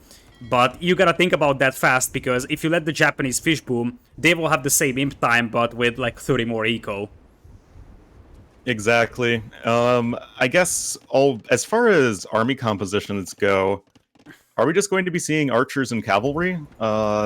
We do have lots of spearmen being made here from Heart. Maybe that will change upon some archers coming in here from Bruh, but not going to be... I don't know, not anytime soon. Yeah, that's just one range. He will probably start making a couple of archers, but that's not going to be impressive numbers anytime soon. It's indeed a good question, because I would think that Arambai Arbalest is the name of the game, and Arambai should be way better than Malian Cavalry in Imp once you have a good number of them. But Heart is not on stone, so Arambai right now is just a distant dream, which means that he would just be playing with like standard Cav, so to say, but Malians are much better at that. And I think Malay are pretty much even to Japanese in Arbalest play. It's a matter of timing for Malay, I would think. Oh. Quick gate attempt. Get some hits right there. So, yeah, Crossbow coming in here for Brew. Heart adding TC number 4 now. He's at 81 versions. Look at those imp resources. Man, Japanese fishing eco is crazy. We will have land. Yeah, we'll have land clicking up to Imperial soon. And then the question is, what is he exactly going to do? I don't necessarily like the fact that he's fighting knights with villagers. Yeah, that's a little awkward. It's going to be quite a few dead vills, honestly. Still, it is just 2 knights. Even if you pick off a couple of villagers, I don't think that it's going to do an awful lot of damage to Lan, who is missing the second building for Imp rushing up a university right now. Oh, that's always quite unfortunate. Brew's still a little ways off, though. And I think that maybe like going Arambai plus Japanese infantry might be a better late-game composition, but it's going to be a lot slower in getting it up and running. I can see that working, although I feel like that could be a little bit troublesome once the opponent has a lot of Arbalests. Obviously, Arambai can melt Arbs if you cluster them together, but like Arbalest staggered formation could be a bit of a trouble for Arambai and like Japanese infantry. Yeah, the problem though is like if you go Arambai Arbalests, you have 2 support units and no meat shields, so you're just gonna kind of get wrecked by... Oh, well, I thought I saw a Men at Arm upgrade for a second, but nope, it's gonna be pikemen. Okay, so it's gonna be for Burmese infantry plus Japanese archers. That I can see working. Burmese infantry is very, very good. Especially considering that one of your opponents will be going for cavalry, and Burmese infantry just melt every cavalry unit. Now, once again, Sitau's got some army inside the base of the opponent, and we did talk about the timing in the first game. Especially speaking of timing, Arbalests are going to be coming in for Brew here. He's going into Imp with 82 villagers. I have to give credit for him, because he was quite a bit behind, but apparently the raids on Land's Eco ended up meaning that now we have an even villager count in between the 2 sort of archer players, or the players that played water, and Sitaux and Brew actually take over in villager count. Yeah, that's pretty interesting, but the pikemen are now in here for Heart. And those guys are going to absolutely annihilate those camels. Now we have forward siege workshops coming in. Oh, that's a bad move. That's a bad move from Brew. He's moving out with the crossbows, but he didn't even have Bodkin arrow, and he's going to lose all his crossbow numbers here to the knights. Those knights have +2 attack and +1 defense, so they're actually good enough to take down those crossbows. Yeah, the +2 attack is from, because he's trying to focus on infantry, already with +4 attack as Burmese, soon to be +5. Forward castle coming in here from Sitaux, and if that is not discovered, that's going to be in an incredibly strong position. It is discovered, but what can Heart do to stop that? Nothing. Like, he's got a couple of knights, but by the time they get there, that is actually going up, and those knights are also getting eaten up by the camels. Arbalest will be coming in here for land, but his techs are, like... He's still very far away from teching into Arbs, he's just making archers right now. On the other side, the numbers aren't there for Brew. Like, he's got Arbalest upgrade, but he's got 4 units on the field. Yeah, usually you want more than 4 Arbalests, as a rule. Pikemen numbers are steadily climbing, and they do have +5 attack, which is... it's nice in, you know, against cavalry, but especially just against anything other than cavalry. It really helps those Burmese infantry units. Onager on the way. Oh boy. Stark's Oh gonna boy. get so excited for some Burmese siege onagers. I mean, it makes some sense because if you think about that, they could be in a bit of a trouble against like hand cannon potentially, or just orbs in general. For now, the attacks are way, way better, or the upgrades are way better for Brew.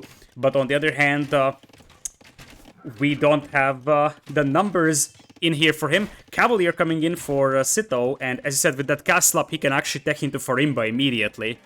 Well, once he can afford it, obviously. Yeah, obviously that's all about the timing that Malians have available to them, and getting that upgrade super fast is very important. It just gets so much extra attack. You can snowball games where you have an advantage, and that's what I think what they're kind of trying to do right now. But the military numbers are in favor here of Heart and LaaaaaN. Yeah, that is true, but the onagers will get picked off, and if you look at this green base here, suddenly this army is gonna get cleaned up very, very easily. Onager pops out and gets a big shot in. And that's another one. Oh yeah, rip Reno to those orbs. I just jinxed Brew here really, really badly. Eco-wise, Brew and Sitaux still have the lead. And I think one of the more important things is that they have the control over the ridge on the left side, which means that they have a lot more gold under their control as their opponents. But look at that forward dock from LaaaaaN, man. He's got a dock that's like 10 tiles away from the opponent's DC. Hey man, you gotta get that, you know, close fishing ship distance. And, whoa, is there a dock from Sitaux and Bruh? No, there's no dock here anymore. Everything I saw something explode on the water. I saw a bunch of fishing ships sailing away somewhere, but okay, it looks like everything has been cleaned up. The good old pikeman raid is incoming. Everyone's favorite attack ever. Now we have a nice fight over here on the right side for Brew. He's got chemistry in, he's got +2 defense, he's just melting those orbs that are just trickling in for LaaaaaN. This is gonna get interesting because I feel like the left side is pushed really well by Sitaux, or by Heart, with the Halberdiers, or soon-to-be Hubs, and the Rams. But the right side seems to be better for Brew and Sitaux, as LaaaaaN is somewhat struggling against this Arbalest Bombard Cannon push. Yeah, it definitely seems to be... And look at the left. Sorry to interrupt, but look at the left. Everything is going down here for Heart, the Farimba Light Cav, or... Well, it's right now Cavalier, but I think Light Cav could be... It's the Farimbaliers. And... Yes, no, it's been Heart getting wrecked on that side for quite a while, so unless Heart can really make something big happen right here, don't really know if things are going to be looking too good for them in the long run. Yeah, indeed, but that's a big bush with onagers and rams, and that's going to be tough to clean up for Sitaux. And look at that castle drop from Heart. He's actually going to drop in the middle of the ridge, although this will be intercepted as well. The outposts are just there for for Sitaux, although he's not... interception. Perfect interception. He doesn't care. He's just gonna let the castle go up over there. Oh, Sitaux, that could be a so awful situation. Like, getting your forces cut into half is exactly what you want to avoid. Another big scuffle here on the right side with archers and even some skirmishers being added in. Everyone seems to have full upgrades. And this push is looking really scary, honestly, from Heart and LaaaaaN. Yeah, you're right. Like, I feel like the push on the left side kind of stalled out for Brew and Sitaux. It's only 10 orbs for Brew, and now we have a 12, 13 orbs out for LaaaaaN, and he also has quite a lot of skirms on the field. Although now this push apparently is slowing down as well. The castle is gonna be trapped down by Sitaux here. Still, Farimba Light Cav, or Farimba Cavalier in this case, in the eco of LaaaaaN and Heart, and I feel like mobility is a big problem for LaaaaaN and Heart right now. Well, yeah, they just picked two civs that aren't especially the most mobile in the world, and that's gonna hurt. And this map is just like, there seems to be fighting happening absolutely everywhere. More Farimba Cavalier running into the eco of Heart and LaaaaaN. They are down by almost 50 villagers at this point. Yes, the Halbs will be able to clean them up pretty well eventually, but that's still going to be a lot of idle eco time. And it seems like pushes in general are stalling quite a lot. Yeah, a lot of these pushes kind of stall out because you don't really have a big blob of units. It's more like there is siege supplementing the army, but the army is very low on both sides. So it's like 10 orbs and a bombard cannon, it's like 15 hubs and a ram. You can stall that very easily, but as I said, LaaaaaN and Heart are dropping in military or villager count very badly. LaaaAN's got a great army number, but there's a heavy focus towards skirms there, and Farimba Cavalier will just eat them. It is now a 70 villagers lead for Bruh+Sitaux, and I have to give some credit for Bruh, because after that disaster Feudal Age with Frame in its DC idle time and overall falling behind that much in eco, he rebounded very nicely, and now he's got just as good eco as the opponents. Yeah, but Barrack's actually coming in. Pikeman switch here for LaaaN. Oh, look at I mean, those. he has a huge army. Look at those orbs inside the base of Bruh. We didn't see those just yet, and that could actually cause quite a lot of trouble for Bruh. He's going to lose some villagers here as well. Elite Skirm coming in on both sides. Still, the Reach is under the control of Bruh+Sitaux, which means that they have a lot more gold available to them than their opponents do. Indeed, and all of these units will be cleaned up eventually by these Farimba Cavalier, and whatever reinforcements decide to come in could possibly give LaaaN the time to get his own, like, what, just pure trash army incoming? I guess they don't really have much gold income, so they gotta do what they can. That's actually 5 onagers. 4 onagers now. Yeah, I think it's a very, very nice move from Sitaux to intercept those straggler reinforcements. He picked off like 5-6 orbs, and we did mention that like gold income is going to be a problem soon for Heart and LaaaN. A little bit of a misplay over here, I think, from Sitaux, sending in 3 traps alone on the left side without any support, so the hubs would just melt them, but that's another aggressive castle coming in for Sitaux. Yeah, that can be quite good, but we're going to be seeing Japanese and Burmese halberdiers. So yeah, the... Look at those forward ranges, man. I mean, LaaaN is trying everything he can here.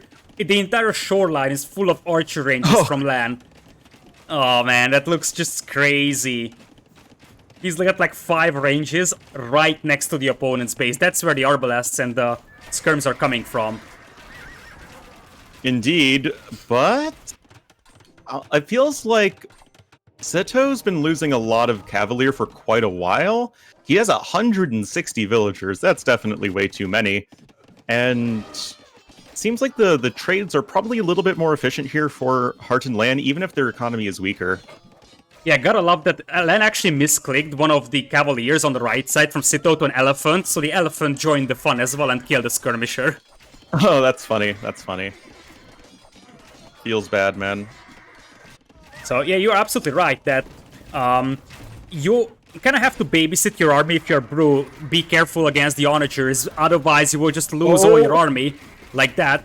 And that means that you could get distracted and not pay attention to the archer ranges close to your base.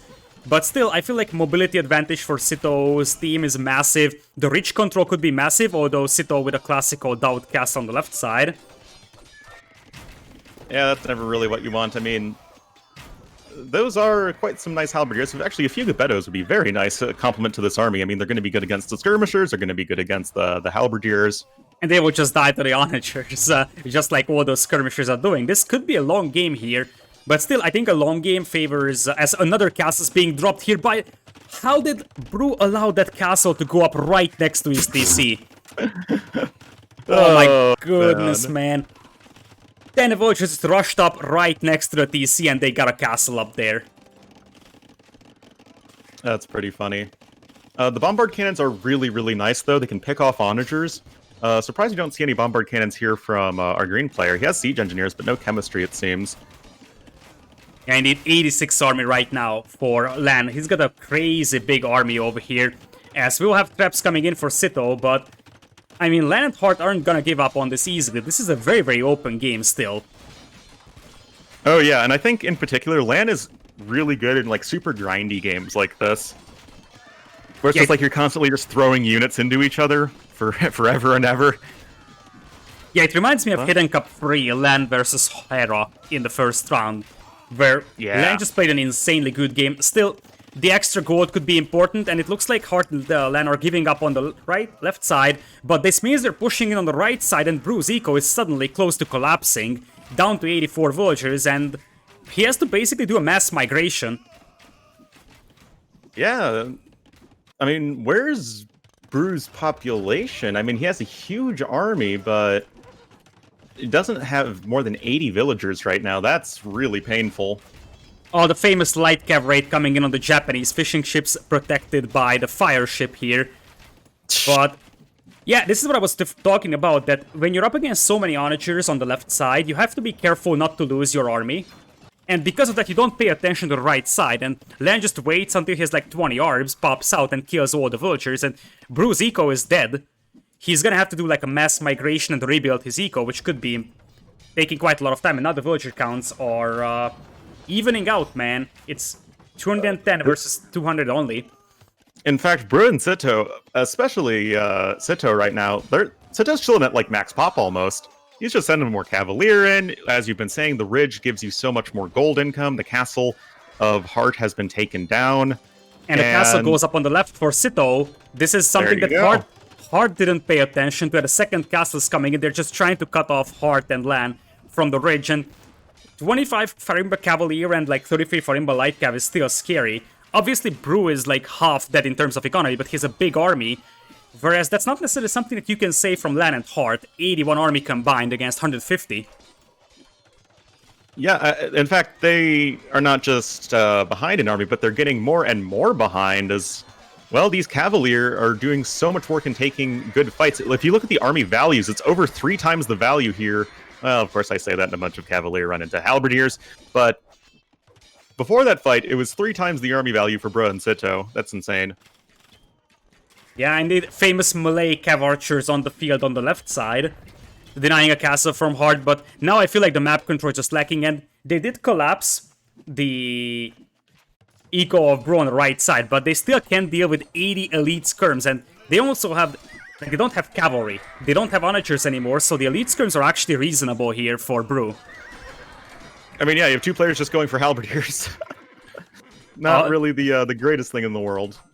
80 elite skirms, man, on the field, and now it's just, you know, a slow grind forward with more and more ground being lost by LaaaN and Heart, whereas Bruh+Sitaux still have all the gold on the left side, which is a massive advantage overall. Yeah, you have plate barding armor and iron casting incoming, but we need to just be seeing more army, just more and more and more, and soon wood control is an issue. Look at where LaaaN and Heart are taking wood from. They're running out of wood because they took everything at the bottom of the map, even though they are now collapsing in eco and Heart is down to 75, so probably this wood control won't matter, but they're also running out of wood here. Yeah, look at Sitaux, man. Totally beasting it up. I mean, he just has so many light cav streaming absolutely everywhere. Oh, that raid on the right side. That is, I think, the end of the game. That is going to kill total annihilation. That's gonna kill like 50 vills here with nowhere to go for those vills. Look away, kids. This is major content here. Yeah, there are a few halberdiers here to help out, but that is just absolutely just horrifying amount of villager losses. And it seems like Bruh+Sitaux are well on their way to taking game number 3. And a very, very well played and hard-fought game number 3. I think that the main point of this one was that Bruh+Sitaux actually put more emphasis on securing the ridge, and that helped quite a lot, because they just secured so much map control with that, with all the gold, the stone, being able to drop additional castles. And even though LaaaN and Heart did a better job securing the water, and when it was basically 2 separate 1v1s, they were leading, but then once again, I feel like team coordination may have been a little bit better from Bruh+Sitaux. And they also just had that cavalry component from Sitaux. Like, just being able to run around everywhere with cavalry is just so important on a map that is this open. And if you look at the KD, Sitaux, 543 kills to 331 deaths. That is really sick. That is very, very well done, indeed. And we talked about this one, that Malians and Malay, when it comes to like this late game grindy scenario, they're a lot more like reasonable as traditional archer plus cavalry, whereas Burmese feels a little off because they don't have a good cavalry component other than a Rambai, basically. Well, I mean, you have fully upgraded Hussars and Cavalier, and you do have the Arambai of Manipur Cavalry, but not as good as Farimba, not by a long shot. Yeah, it's worth pointing out that at the end, LaaaN lost 127 villagers, Heart lost 185, Sitaux killed 247 villagers. Speaking of the cavalry and raiding and momentum, Sitaux had a beastly game here, because I think Bruh had some ups and downs. Overall, he played well, but I think this was a Sitaux written all over it when it comes to the win, because those raids were essential. Yeah, absolutely. And we now are in the situation of both teams winning their respective home maps. So it's tournament life on the line right now for Heart and LaaaN, right? Indeed, and I was actually having high hopes for this team, because individually these two players are very, very good. But maybe Bruh+Sitaux will surprise them. And yeah, I mean, I thought that Heart and LaaaN would be favored in this set by a fair amount, but I'm being very pleasantly surprised by Bruh+Sitaux and their just coordination. Yeah, Bruh+Sitaux, I think, are the big surprise of the tournament so far. Because they're good players, everyone knows that, but they're taking on much better players as well, and their strategy choice, their decision making, the way that they play the maps, and overall, just everything that you see from their gameplay seems to be like a little bit better than what Heart and LaaaN do. So I'm gonna be paused at 33 seconds. So let me know when you are around at 33. We're going to Cape of Storms, the final home map of from LaaaN and Heartt. Their tournament life on the line, and they lost against Suomi on this map. Yep. So if you're at 33 seconds, we can do a countdown with 3, 2, 1, and go. So welcome to Cape of Storms. And it appears that my capture page decided to do a little bit of fast forwarding, so we will need to resync at 1 minute. Oh yeah, got to do the pause and play from the game, not in capture age. All right, so I'm at 1 minute exactly. All right, let's do 3, 2, 1, and go. So welcome to Cape of Storms. We will have Gods coming in here for LaaaN in blue. He got lamed very, very hard by Vilas in that Cape of Storms game in the previous round. Like, lost the Huntables, lost the boars, he lost villagers to boars. So he will probably try to do the exact same thing. Indeed, there's already 4 villager coming in here from LaaaN. In this one, his teammate Heartt is going to be playing Persian Pocket in green, whereas Bruh will be playing Turkish Pocket in yellow, and Sitaux will be Mongols in red, who definitely do not want to lose their Huntables to a Gothic player. Yeah, that... You just see Goths, especially on this map, and you're just like, oh no, we're just in for a little bit of a nightmare. Like, Mongols have a great start here. There is 3 boars to work with and also some ostriches. And it very much seems like one of those boars will go down to the villager of LaaaN over here. Goes for the kill, and he will do the exact same thing with the Huntables. Though the two are actually pretty close to each other, so I can see Sitaux moving out with villagers and making a mill there. Yeah, definitely. I mean, it's like, it's not good, but I guess it could not be the end of the world, potentially. I guess as far as civs go... Oh, they will find the 4th villager. They will find the 4th field, and it's important because now they need both scouts to deal with that, because that's a loom villager, but that would prevent the villager from cleaning additional elephants. The scout comes in here as well, and the loom villager plus a scout should be enough, although that scout is fairly weak because it ran into the TC fire, so this is winnable for Sitaux, or is it? It's actually pretty close in terms of HP, but this is not great for Sitaux because that is one of his teammates' elephants getting lamed here. Well, the second elephant rhino thingy in total, and that is going to be quite unfortunate, as the Goths are just so good at just making the game an absolute mess. And this is going to give Heartt all the time in the world to get just a super strong Persian eco up and running. As you said, the Persian Pocket is something that is going to have a crazy boom. The attack bonus against archers could matter quite a bit as well here in like early to mid game on the knights. Although this is exactly what we're seeing from Sitaux. He's going for a mill here, and he could just take the rhino close to that mill, I believe, before he takes the ostriches. Yep, just take the food that's rotting right now before going to the one that is not yet rotting. The good news for Bruh is that oftentimes on this map, especially if you go for hybrid builds, you don't go for 3 boars, you only take 2. And it looks like, look at this, 2 goats from Sitaux are being transferred to Bruh to compensate for that lost elephant over there, because Sitaux is probably like, okay, whatever, I can still take my Huntables here. Interestingly, he's going for the ostriches first and not the rhino that's rotting over there. And we'll have an archer play here from Sitaux. Mongols, of course, just going to be so strong on any map that has a lot of hunt. Going to be getting a very quick uptime. Not going to have any sort of water component, but then again, neither is LaaaN, so it's probably not going to be too big of a deal. And as far as just like straight archer play goes, you're going to have to favor Mongols by a fair margin. Yeah, that is true, especially because like the Gothic player laming means that you have one forward vulture that is pretty much not working, which means that you can actually count it sort of as an idle vulture for entire Dark Age. So I would expect the Mongol player to have a much better feudal age time than the opponent. Indeed, it's an 18 pop feudal for archers that's blazing fast. And especially if you take a look at LaaaN, who is just about to bring in the third elephant.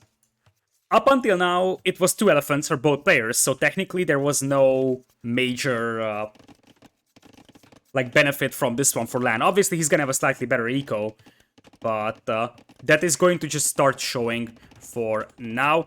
As I said, there is gonna be Heart with a fairly decent eco behind this one. It's actually 2040 pop up, but he has some fishing ships as a second component as well, and should be just scouts from him.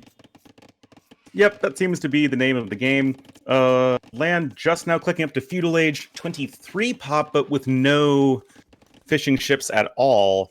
This could be quite painful, honestly. He has a forward wood line. And, Scout's just trading a little bit. Looks like Red's going to be winning that very easily thanks to Feudal Age. And yeah, LaaaN could be in for a world of hurt on that wood line. Yeah, that could be very, very troublesome. Especially because this is the part where gods start to become like a little bit underwhelming. Because as an archer civ, they're actually very, very subpar, so to say. Like, they can go skirm defense, but it's a bit like the Inca Weir Rush thing. They're very good at doing one thing, like Weir Rush for Incas, laming for gods, but after that, they are somewhat underwhelming when it comes to like traditional gameplay. Yeah, I mean, they're the infantry spam civ, and they do that well, and that's really about it. It But looks no like real LaaaN... eco bonus. That's actually lots of militia queued up. This is very surprising to me, especially since we're just going to be seeing very quick archers from Sitaux. Yeah, I'm also surprised about that.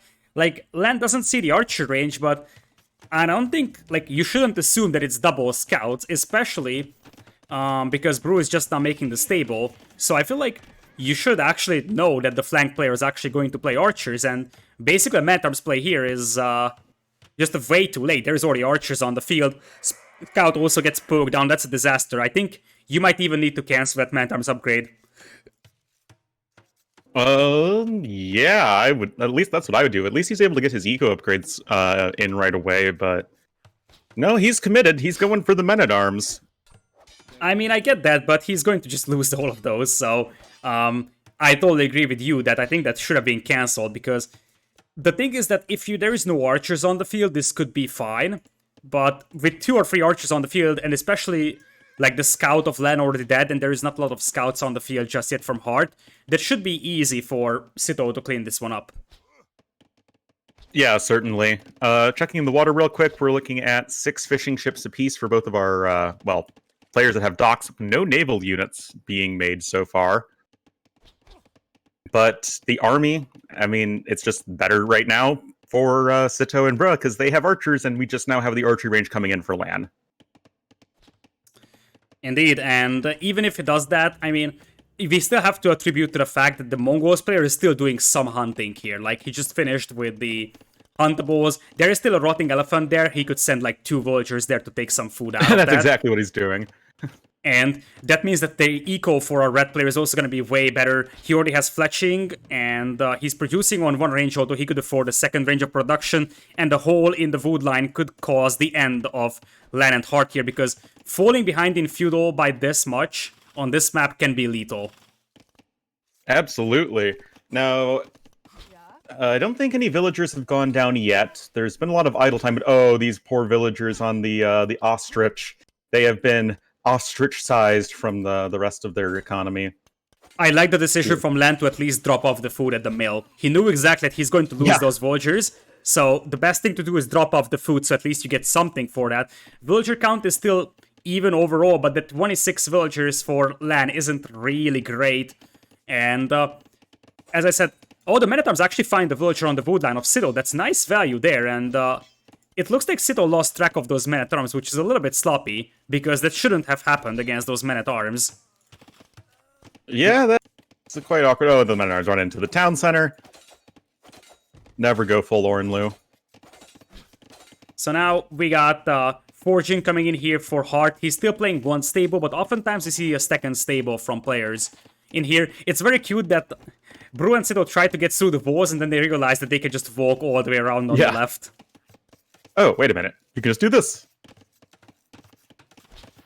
We are looking at Bloodlines versus +1 defense, although there's Turks get +1 Pierce armor. Archers doing a very nice job focusing down the Spearmen. Yeah, they did a very nice job, and as you said, Bloodlines is actually very good. It's +1/+1 scouts from Heart, but I think Bloodlines actually is worth a little bit more in this situation. They're about identical. Still, yeah, that's pretty painful though. This is looking really grim right now for Heart and LaaaN. and if they lose eco from the pocket player, that means that the other pocket, Brew, will beat them to Castle Age. He's gonna get the light cav upgrade for free, so he can like keep making scouts while he's going up, and he's gonna be like a 10 light cav, which can be a very nice early Castle Age force. More importantly, Sitau's resources are looking closer and closer to a Castle Age click up. Yeah, that's very, very nice for somebody who went at 18 pop-up archers. Yeah, that's actually a very, very good eco, but it's Mongols, man. And you did mention that he took some food from the elephant Terino. More archers coming in here for Bruh+Sitaux. And currently, this is looking very good for them, even though the ecos overall are still dead even. Yeah, it's just the amount of idle time is significantly higher right now for Heart and LaaaN. I mean, there's a reason that the score difference is super high. They also, well, just have an army, whereas Heart and LaaaN don't really have one. Sitaux using the market quite massively here, and he's gonna click up to Castle Age as the first player, which is looking... Oh no, Lita, the wood line for Heart getting wrecked by archers. Yeah, this is looking extremely rough, especially because now we have scouts from Brew running into the base of LaaaN here, so LaaaN is also suffering from a lot of idle time, despite the good quick walls. But I think the key thing is that both players from Bruh+Sitaux will be up to Castle Age faster than LaaaN and Heart. And as you said, this is the tournament life on the line for LaaaN and Heart, so they gotta win this one. They didn't win in the previous round on this map, and it's looking really grim for them. Not necessarily impossible, but look at this. There's 3 fire galleys coming in for Brew to push the water. There's only 2 out here for Heart. Also, worth noting that Brew has a crazy fishing eco now. He's up to 10 fishing ships as opposed to just 8 from the opponent. And that number is likely going to be decreasing as the fire galleys actually miss each other. Oh, that could be really painful. Yeah, but I think it's more painful for Heart because he is the one that will lose his fishing eco immediately, and that is exactly what is happening. Defense upgrade just now coming in for Brew's soon-to-be light cavs. But this Castle Age timing from Sitaux is what is going to be a massive, massive advantage. And with that, now we do have the fire ships pretty much destroying, or at least idling Heart's fishing eco for now, and they will eventually destroy it. Yep, there's the Castle Age LaaaN just now clicking up as his opponent hits Castle Age. Crossbowman upgrade coming in instantly as well. There are 16 archers on the field for our red player now marching across, and I really don't see how you defend against this if you are LaaaN. Yeah, that is very rough. I would love to see a university for ballistics first for Sitaux to maximize the damage output at killing villagers, but it looks like he goes for a second TC, goes for a much more eco-focused approach. Heart also buys himself up, but 2 minutes is a very, very long time when you're up against 20 crossbows. Oh, yeah. I mean, it just feels... Whenever you're up against crossbows and they're, like, already applying pressure to you upon hitting Castle Age, you just feel like your own age up, like, goes at, like, half speed. Just, like, every single second is just brings those crossbows closer and closer to your economy. Yeah, one thing that's nice for Persians here is that they will have the extra attack against archers on their knights, but it's a matter of having knights versus not having knights, and there's already knights coming in from our yellow player. Yeah, that's gonna be pretty painful. Yeah, second TC coming in. No risks being taken at all here for Bruh+Sitaux, looking well on their way to taking this series.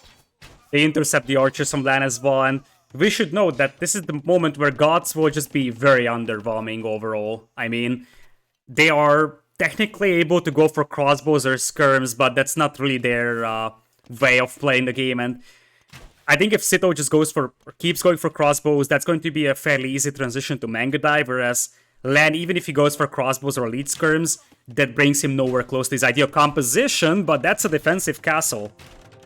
And you should never underestimate Gods flooding out some Huskars early on. Yeah, honestly, pretty impressive that he was able to get the resources he needed for that. But it's just too far gone. And that is GG. We will see Bruh+Sitaux able to take this series 3-1. Yeah, very convincing, I have to say. Because from series to series, I feel like they're proving that they're a very underrated team here. And they played well overall. There was some sloppiness, I think, like the Arabia game, as you said, when it comes to like that awkward Dark Age to early feudal for Sitaux. But they had a very nice timing in there. Then we had the Team Acropolis game, which was, I think, just a bad strategy choice, honestly. I think if they had like comparable saves to the opponent in quality, then they would have had a good shot at that as well. Maybe they just went for the Veil Rush because they felt like their civs are just so much worse. Previous game, Bruh actually had a very, very nice game overall, but the TC idle time, especially the TC idle time, is something that Bruh needs to fix, I think. He's playing really well, but early games, he's accumulating quite a lot of TC idle time, which results in basically villagers lost for him, something that he needs to fix it to sort of step even more so ahead, but I'm pleasantly surprised by how well this team is performing. Yeah, very much so. It's always nice to see teams overperform to your expectations. And I'm curious, maybe you know off the top of your head, who are they facing next?